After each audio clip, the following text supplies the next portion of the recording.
할렐루야. 우리 옆에 계신 성도님과 함께 인사하기 원합니다. 우리 거룩한 삶을 살아갑시다.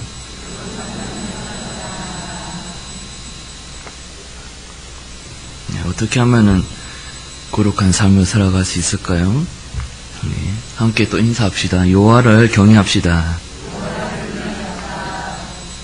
할렐루야.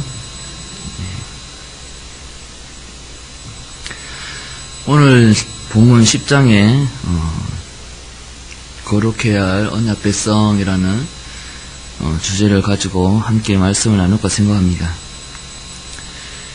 이제 아론과 그의 아들들이 제사장과 대제사장의 직분을 위임받고, 그리고 이제 첫 제사를 이제 하나님 앞에 거행하는 가운데 있습니다. 9장에서는 대제사장으로 위임받은 아론이 첫 제사를 하나님께 드리는 첫 사례를 보여주는가 하면은 10장에서는 그의 아들들이 제사장으로서 하나님께 드리는 그러한 제사의 사례를 보여주고 있습니다. 그런데 9장은 우리가 잘 알다시피 아론이 성공적으로 하나님 말씀에 순종하여서 제사를 지냈다면, 10장은 하나님 말씀에 순종하지 않고 제사를 드림으로 죽임을 당하는, 그래서 실패한 그러한 제사로 사례를 보여주고 있습니다. 하나님께서 1장부터 8장까지 제사 제도를 말씀하시고, 그 제사 제도를 통하여서 위임하시고, 그리고 이제 제사를 받기 원하시는 가운데에 하나님께서 9장에서 8장에서 너에게 명하신 대로 이렇게 14번을 반복하여 말씀하시면서 정말 하나님께서 이르신 대로 제사를 지내는지 안 지내는지, 지내면은 어떻게 하나님은 반응하시는지, 못 지내면은 어떻게 하나님은 반응하시는지에 대해서 9장과 10장을 통하여서 우리에게 아주 잘 알려주고 있습니다. 10장에 보면은 실패함으로써 이제 제사를 지내는데 실패함으로써 1절에 보면은 10장 1절에 보면 아론의 아들 나답과 아비후가 각기 향로를 가져다가 여호와 앞에 명하시지 아니하신 다른 불을 담아 여호와 앞에 분향하였더니, 이렇게 말씀하는데, 하나님께서 명하신 불이 아닌 다른 불을 담아서 분향하였다, 이렇게 말씀하고 있습니다.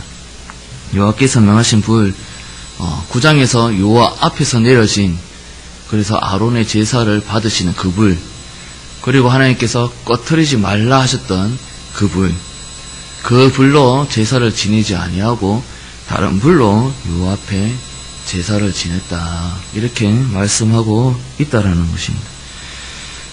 그래서 하나님께 순종하지 못하여서 죽임을 당하는 그런 모습을 보는데, 나답과 아비후가 계속해서 전부터 제사를 지내왔던 것이 아니라 처음으로 제사를 지내는 모습이죠. 우리가 이런 말을 가끔 하는 걸 보는데, 결혼을 연습 삼아서 한번 해왔으면은 실수하지 않는다. 다들 공부하시는가 봐요. 예.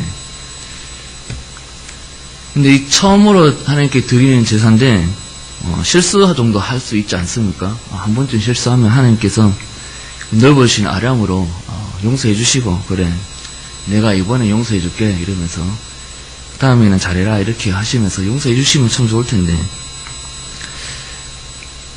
근데 하나님께서 처음인데도 불구하고 그 잘못을 용서하시지 아니하시고 바로 죽이셨다라는 것입니다. 왜 죽이셨을까요? 우리가 알기로는 사랑이 많으시고, 그리고 마음이 넓으시고 그러신 분이 바로 여호와 하나님인데 이 융통성이 전혀 없는 오늘 그런 본문의 융통성이 전혀 없는 하나님의 모습을 발견하게 됩니다.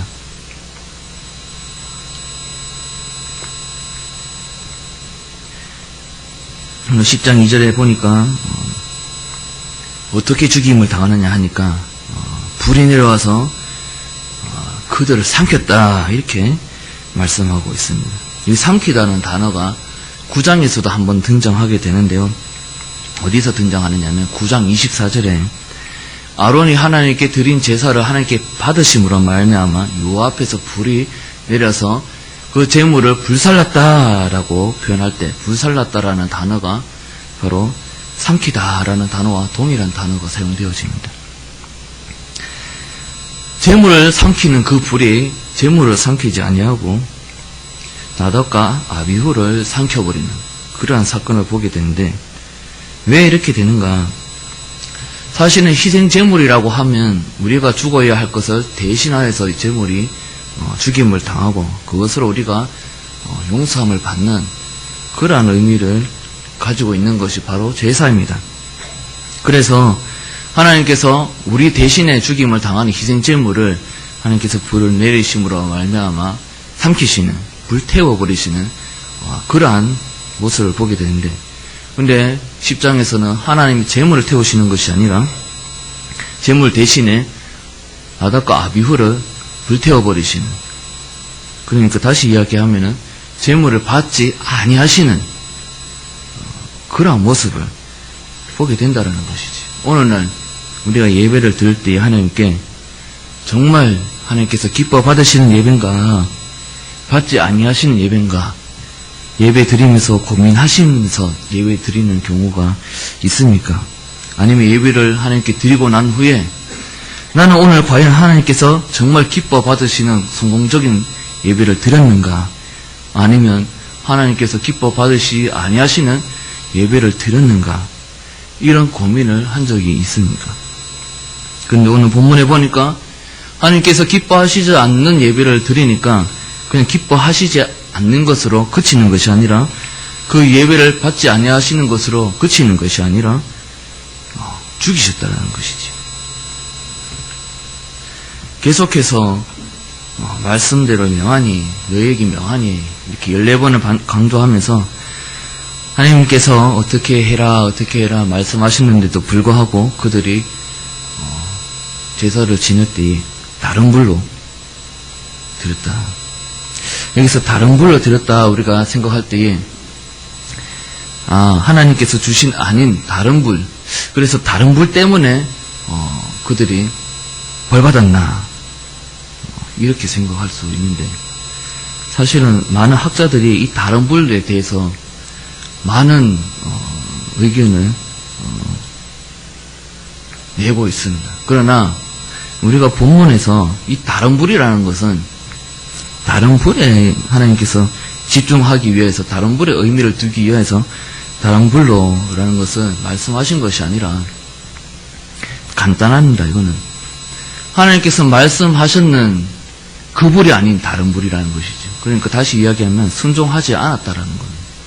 순종하지 않았기 때문에 받으시지 않으셨다라는 것이지요. 그들이 왜 순종하지 않았을 거라 생각이 들까요? 그냥 귀찮아서, 또는 이것 좀, 다시 이야기하면은 여호와 하나님께서 말씀하신 그 말씀에 권위를 두지 않았다라는 것이죠. 그 권위 있는 말씀을, 그 생명력 있는 말씀을, 영원하신 그 말씀을 그냥 내 생각에는 괜찮을 것 같아 라는 생각에 그냥 흘려버렸다는 것이, 다시 이야기하면 여호와를 경외하지 않았다라는 것입니다. 우리가 여호와를 경외한다라는 마음은 어디서부터 시작되는 것일까요? 하나님을 경외하는 마음, 우리가 조금이라도 죄를 범하면, 실수를 하면 하나님께서 죽이시니까 아이고 겁이 난다, 그래서 경외하는 것일까요? 그래서 두려워서 경외하는 것일까요? 하나님을 경외한다라는 것은 우리가 죽임을 당할 수밖에 없는데도 불구하고 예수님께서 친히 우리를 대속하심으로 말미암아 그 은혜에 우리가 무릎 꿇을 수밖에 없는 것, 그래서 우리가 여호와를 경외할 수밖에 없는 것. 이것이 바로 여호와를 경외하는 마음이다라는 것입니다. 그런데 여호와를 경외하는 마음이 없이 예배드렸다는 것은 무엇입니까? 머리로는 하나님이 우리를 대신해서 예수님이 대속하시게 하셨다라는 것은 알고 있으나 마음 깊이 내려오지 않으니까, 이것이 정말 내 사건으로 받아들여지지 않으니까 여호와를 경외하지 않는다라는 것이죠. 여호와를 경외함 없이 드리는 예배는 하나님께서 받으시지 않는다라는 것을 첫 사건이지만, 첫 실수지만 하나님께서 명확하게 보여주시기 위해서 첫 제사이니만큼 너희들이 이렇게 하면 이렇게 된다라는 것을 사례를 분명하게 보여주시기 위해서 나답과 아비후를 죽이시는 그러한 모습을 발견하게 되는 것입니다. 실제로 이런 일이 벌어지고 나서 4절에 모세가 하나님을 대신하여서 미사엘과 엘사반에게 명하였을 때에 5절에 미사엘과 엘사반이 순종하는 모습이 나타나고 6절에 아론이 남은 아들들에게 하나님의 명령을 명하였을 때에 함께 7절에 아론과 그 아들들이 순종하는 모습. 우리가 가만히 4절, 5절, 6절, 7절 말씀을 바라보게 되면은 이러한 상황에서 정말 순종하기에 힘든 상황입니다. 그리고 순종하기에 정말 어려운 명령입니다. 그러나 이것들을 다, 이 명령들을 다 순종으로 반응하는 모습들을 보여주게 된다는 것이죠. 두 번째로 하나님과 백성 관계에서 중보할 자는 거룩히 해야 하며, 그리고 그 거룩한 중보자는 오직 그리스도다 라는 것을 말씀하고 있습니다. 레위기 10장 3절 말씀에 모세가 아론에게 이르되 이는 여호와의 말씀이라 이르시기를 나는 나를 가까이 하는 자 중에서 내 거룩함을 나타내겠고 온 백성 앞에서 내 영광을 나타내리라, 이렇게 말씀하고 있습니다. 나에게 가장 가까이 오는 자에게 내가 거룩함을 나타내고, 그리고 그 거룩함을 나타냄으로 말미암아 온 백성 앞에 내 영광을 나타낸다, 이렇게 말씀하고 있다라는 것이죠. 이것은 어떤 의미를 가지느냐?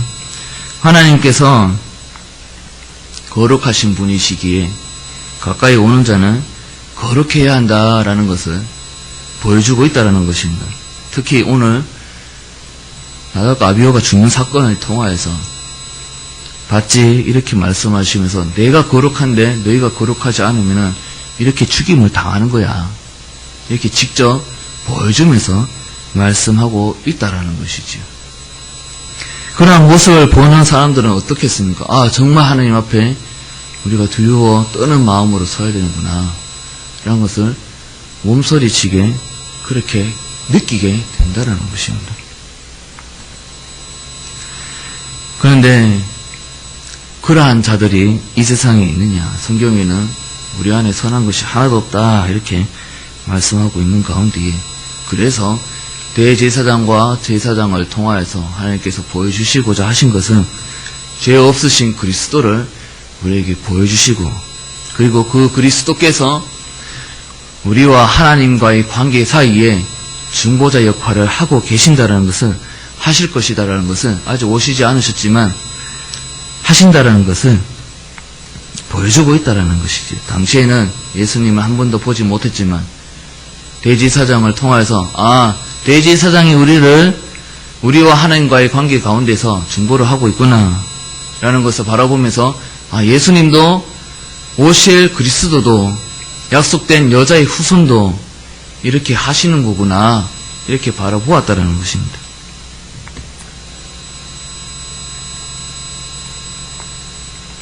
그러나 대제사장과 제사장은 죄가 있어서 하나님 앞에 실수를 하게 되면 죽임을 당하게 되는데, 예수님은 어떠하십니까? 그분은 죄가 없으셔서 자신의 죄 때문에 하나님 앞에서 죽임을 당하는 일은 없습니다. 왜냐하면은 예수님 또한 삼위일체 가운데에 성자 하나님으로 계시는 분으로 예수님도 거룩하신 하나님이시기 때문에 인간의 몸으로 이 땅에 오셔서 우리의 중보자 역할을 하신다라는 것이죠. 이러한 맥락에서 우리가 예수님을 이 땅에 오셔서 십자가에 못 박혀 죽으신 것을 한번 생각해 볼 때에 예수님께서 엘리 엘리 라마 사박다니 이렇게 말씀하시면서 어찌하여 나를 버리셨나이까 이렇게 부르짖는 모습. 그때 하나님은 어떻게 하셨습니까? 이는 친히 내 아들이라 라고 말씀하셨던 그 하나님이, 이는 내 사랑하는 아들이라 라고 말씀하셨던 그 하나님이 예수님을 외면하셨다라는 것이지요. 그 하나님이 외면하심은 무엇 때문에 외면하심입니까? 자신의 독생자 아들이 십자가에 처참한 모습으로 죽어가는 모습을 바라보면서 아이고 가슴 아파서 못 보겠다. 그래서 외면하심일까요? 거룩하신 하나님께서, 거룩하신 성자 하나님께서 인류의 모든 죄를 지셨기 때문에 그 하나님이 죄와는 함께 하실 수 없는 분이신데도 불구하고 그 인류의 모든 죄를 지시고 죽으셨기에 그 순간에는 예수님이 거룩하신 상태이지만 인류의 모든 죄를 지고 계셨기 때문에 그 죄 때문에 하나님께서 외면하셨다라는 것이지. 예수님이 십자가에 지신 그 고난은 최고의 고난이 무엇이라고 생각하십니까? 십자가에 못 박혀서 돌아가실 때까지 십자가에 달려 계시는 거 얼마나 고통스러울까 생각하면서 예수님이 당하신 고난, 엄청난 고난이겠다. 그렇게 생각할 수 있지만 참으로 예수님께서 감당하시기 어려웠던 고난은 무엇이냐? 거룩하신 하나님이신데도 불구하고 인류의 모든 죄를 지셔야 했던 그건 거룩하시기 때문에 죄 가운데에 있지 못하시는 그 하나님께서 인류의 모든 죄를 지셨다는 것, 그건 이것은 있을 수도 없는 일이고 있어서도 안 되는 일이라는 것이죠. 그럼에도 불구하고 그 인류의 모든 죄를 지시고 돌아가심으로 말미암아 하나님은 외면하셨고, 그런 맥락에서 우리가 하나님의 은혜를 생각할 때에 이 사건은 어느 누구에게도 받을 수 없는 은혜라는 것을 다시 한번 알게 된다는 것입니다. 절대자이시면서 신이시면서 이 땅을 만드신 창조자이시면서 더럽히시지 못하시는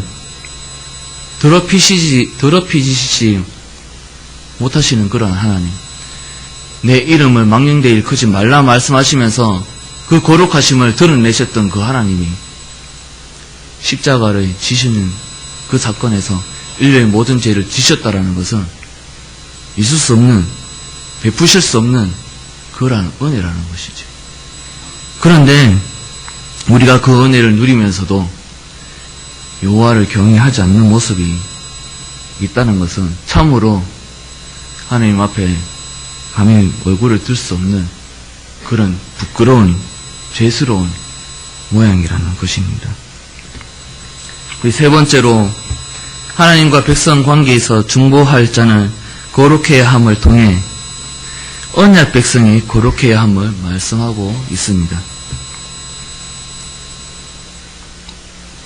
10장 3절에 내 영광을 나타내리라. 온 백성이 앞에서 내 영광을 나타내리라.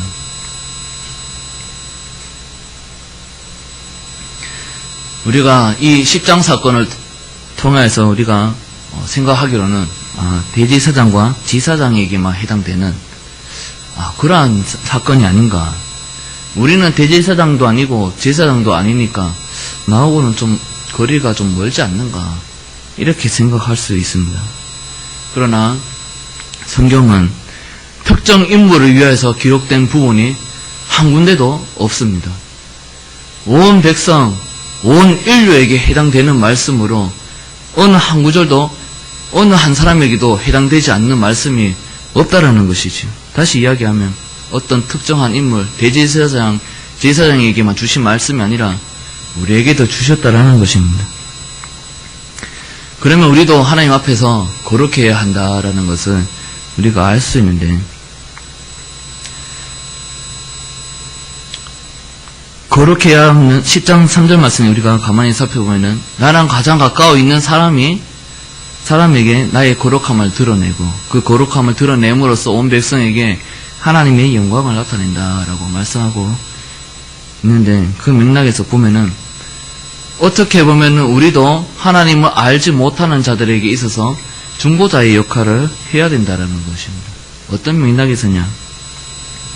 우리는 하나님을 알고 하나님을 믿고 하나님을 섬기는 입장이지만, 하나님을 알지 못하는 자들은 하나님을 어디 있는지, 참신이 누구인지 알지 못하는 가운데서 우리가 하나님께로 이끌어줘야 하는 그러한 맥락에서 중보자의 역할을 해야 된다는 것입니다. 야고보서 3장 1절에 이렇게 말씀하고 있습니다. 내 형제들아, 너희는 성생된 우리가 더 큰 심판을 받을 줄 알고 선생이 많이 되지 말라, 이렇게 말씀하고 있습니다. 여기서 선생이라는 사람은 누구일까요? 당시에는 사도들이고 오늘날에는 목회자일까요? 베드로 전서 4장에 보면은 누군지를 명확하게 우리에게 보여주고 있습니다. 16절에서 19절 말씀인데, 만일 그리스도인으로 고난을 받으면 부끄러워하지 말고 도리어 그 이름으로 하나님께 영광을 돌리라. 하나님의 집에서 심판을 시작할 때가 되었나니, 만일 우리에게 먼저 하면 하나님의 복음을 순종하지 않은 자들의 그 마지막은 어떠하며, 또 의인이 겨우 구원을 받으면 경건하지 아니한 자와 죄인은 어디에 서리요. 그러므로 하나님의 뜻대로 고난을 받는 자들은 또한 선을 행하는 가운데 그 영혼을 미쁘신 창조주께 의탁할지어다, 이렇게 말씀하고 있습니다. 선생된 우리가 누구냐 하니까, 하나님이 심판을 시작하실 때에 먼저 심판받는 우리, 하나님의 말씀에 순종하고 있는 우리가 먼저 심판을 받게 된다. 이건 무슨 맥락에서 이렇게 말씀하시는가 하면은, 우리가 하나님을 먼저 안 자로서 하나님의 거룩하심 앞에 섰을 때에 그 하나님의 거룩하심을 드러내고, 그 하나님의 거룩하심을 드러냄으로 말미암아 하나님을 알지 못하는 자들도 하나님의 영광을 보게 된다라는 것입니다. 다시 이야기하면은, 우리가 하나님 앞에 말씀을 순종하면서 하나님께 경외할 때에 하나님을 알지 못하는 자들이 우리가 하나님을 경외하는 모습을 통하여서 하나님을 알게 된다라는 것입니다. 여기서 영광, 제가 재차 몇 번 말씀드렸었는데, 하나님의 영광은 어떤 하나님의 찬란한 빛, 광채, 이러한 것을 의미하는 것이 아니라 하나님의 인재 그 자체가 이미 영광이다 라고 재차 말씀드렸습니다. 우리와 함께 하시는 하나님, 그 하나님 앞에 우리가 경외할 때에 하나님의 인자하심이 온 열방에 드러난다라는 것입니다. 그래서 예수님이 언약 백성과 하나님과의 관계에서 중보자가 되셨다라면은, 우리는 복음을 전파해야 되는 맥락에서 하나님 알지 못하는 자와 하나님과의 관계 가운데서 복음을 전하는 중보자로 세워져야 된다라고 말씀하고 있다는 것이죠. 네 번째로는 여호와를 경외하지 않는 자는 성소에 들어갈 수 없다라고 말씀하고 있습니다. 이 부분이 어쩌면은 가장 순종하기 어려운 부분일 텐데, 레위기 10장 6절 말씀해 보니까, 모세가 아론과 그의 아들 엘르아살과 이 다말에게 이르되 너희는 머리를 풀거나 옷을 찢지 말라, 이렇게 말씀하고 있습니다. 여기서 옷을 찢지 말라는 뜻은 단순히 입고 있는 옷을 찢지 말라는 의미가 아니라 슬퍼하지 말라는 맥락에서 장례를 치르지 말라라는 것이죠. 아론 보고 네 아들이 죽었는데 네 아들 장례를 치르지 말라 이렇게 이야기하고 있다는 것입니다. 자녀를 먼저 떠나보내는 부모의 마음은 얼마나 찢어지는 마음이겠습니까? 그런 마음이 엄청날 텐데 그럼에도 불구하고 하나님은 죽은 자녀를 위해서 제사를 지내지 말라 이렇게 말씀하고 제사가 아니라 장례식을 지내지 말라 이렇게 말씀하고 있다라는 것이죠. 왜 그렇습니까?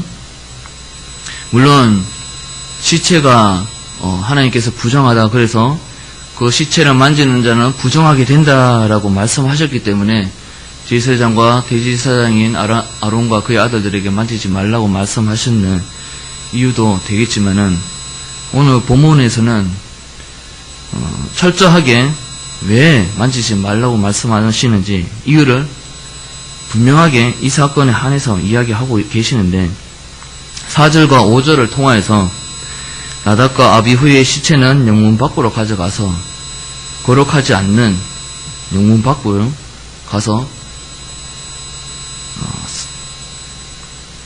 거기서 제사해라. 그리고 그런 모습을 갖다 버려라. 이렇게 장례를 치르라. 이러한 맥락에서 말씀을 하고 있습니다. 우리가 이러한 말씀을 볼 때 버뜩 떠오르는 말씀이 있는데 뭐냐면은 이때까지 제사에 대해서 말씀하시는 부분 가운데서 제물을 드리고 다 타고 나서 쓸모없는 부분을 영문 밖으로 가져다가 갖다 버려라, 소각시켜라 하셨던 말씀이 기억나게 됩니다. 죄를 지음으로 하나님께서 보실 때에 거룩하지 않다라는 것이지. 그래서 그 거룩하지 않는 것, 부정한 것을 성소 안에 놔둠으로써 성소가 더럽혀지기 때문에 그것을 밖으로 가져다가, 영문 밖으로 가져다가 가서 장례를 치러라. 이렇게 말씀하셨다라는 것입니다.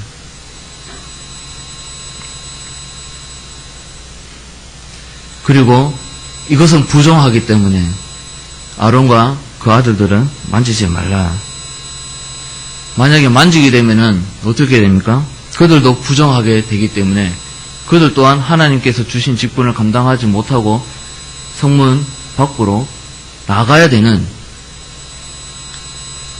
적어도 성소 밖으로는 나가야 되는 그러한 일이 발생하고 하게 된다는 것입니다. 그러나 거기서만 머무르겠습니까?